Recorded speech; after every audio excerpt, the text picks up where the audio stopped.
嗱，北海道咧的而且確係一個好山好水嘅地方，咁啊咁靚嘅天然景觀啦，亦都有好多即係食材出產，供應全日本甚至全世界。咁我喺我後邊嘅呢條咧就係十勝大橋，咁啊下邊嘅即係出邊嗰度咧，其實就係十勝村。咁啊十勝即係1、2、3、4、5、6、7、8、9、10個十勝就係勝利個勝。咁如果大家有留意日本嘅牛奶咧，好多地方咧就係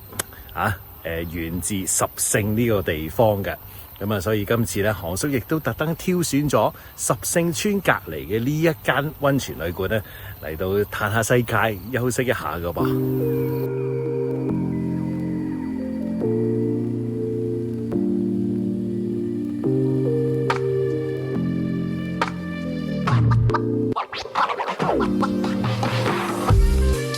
去日本，多數人都會選擇東京、大阪呢幾個大城市啦。咁事關前往呢啲大城市嘅機票又平啲，交通住宿又方便啲，兼且可以喺無需識得日文嘅情況底下，都感受得到日本嘅獨特文化啊嘛。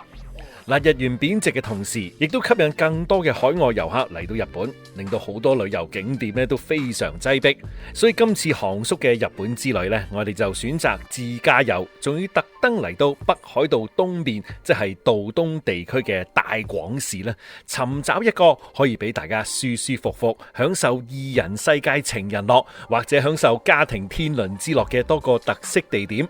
嗱，如果你哋嚟緊 plan 緊去北海道的話呢，不如跟住韓叔呢一家人一齊輕輕鬆鬆遊道東啊！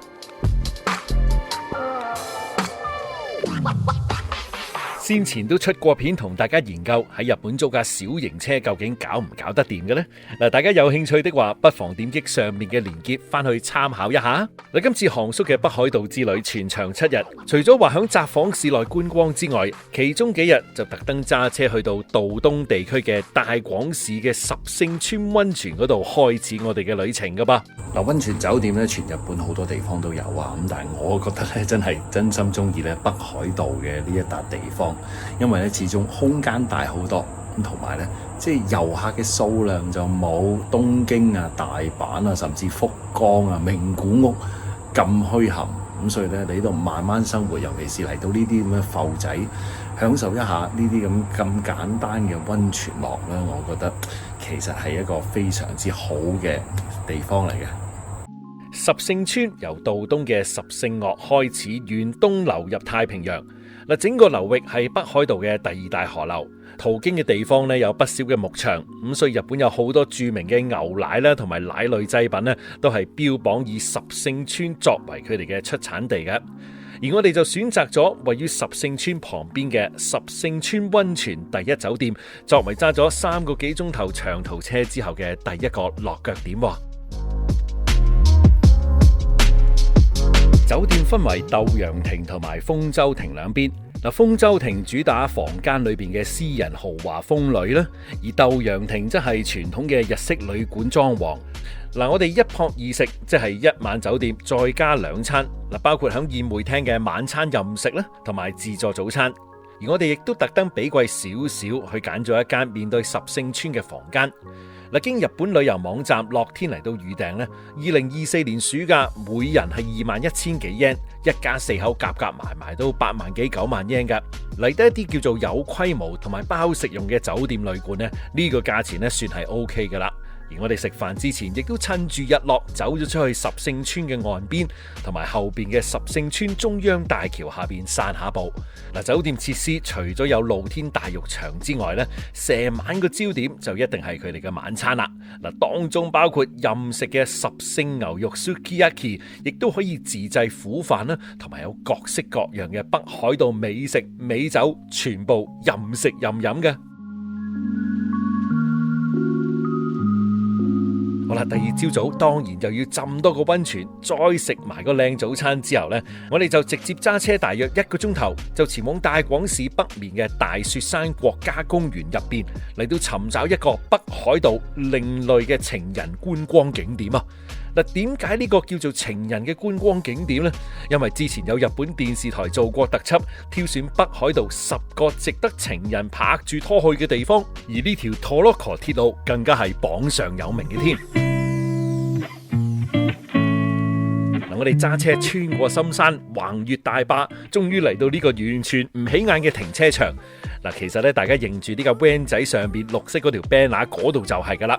嗱，話就話係一條鐵路，但係原來咧係要自己落腳踩嘅鐵路嚟嘅。嗱，兩人或以上每位600 yen， 小學生就300 yen 一位。嗱，一架車最多可以坐4個人。嗱，上車之前呢，要先聽呢位管理員叔叔用半英文半日文嚟到講解一下操作原理啦，同埋安全守則等等，但係都非常之清楚明白嘅。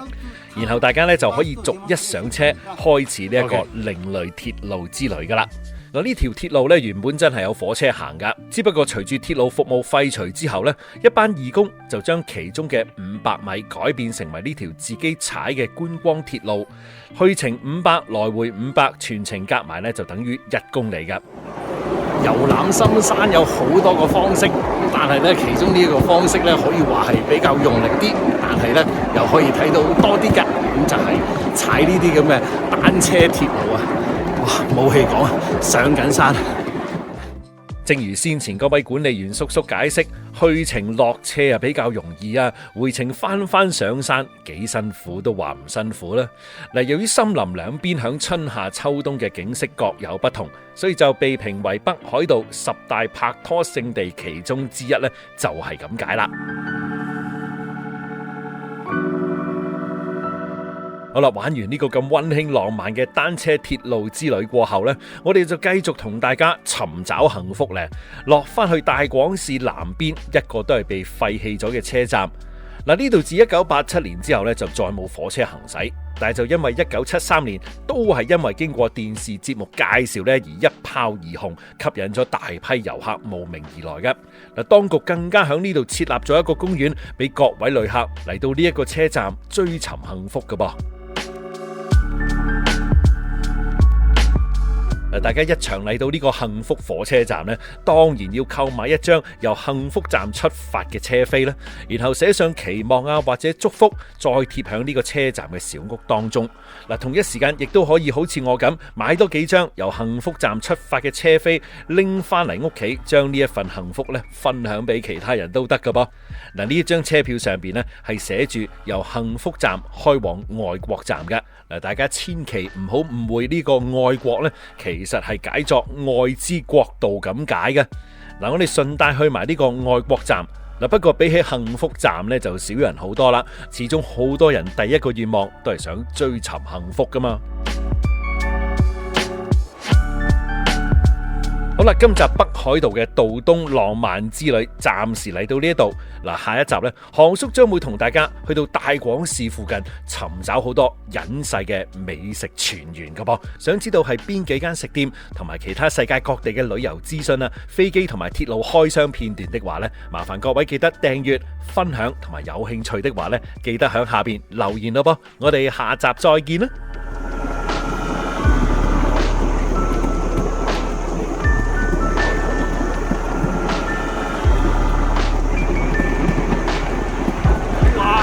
開始。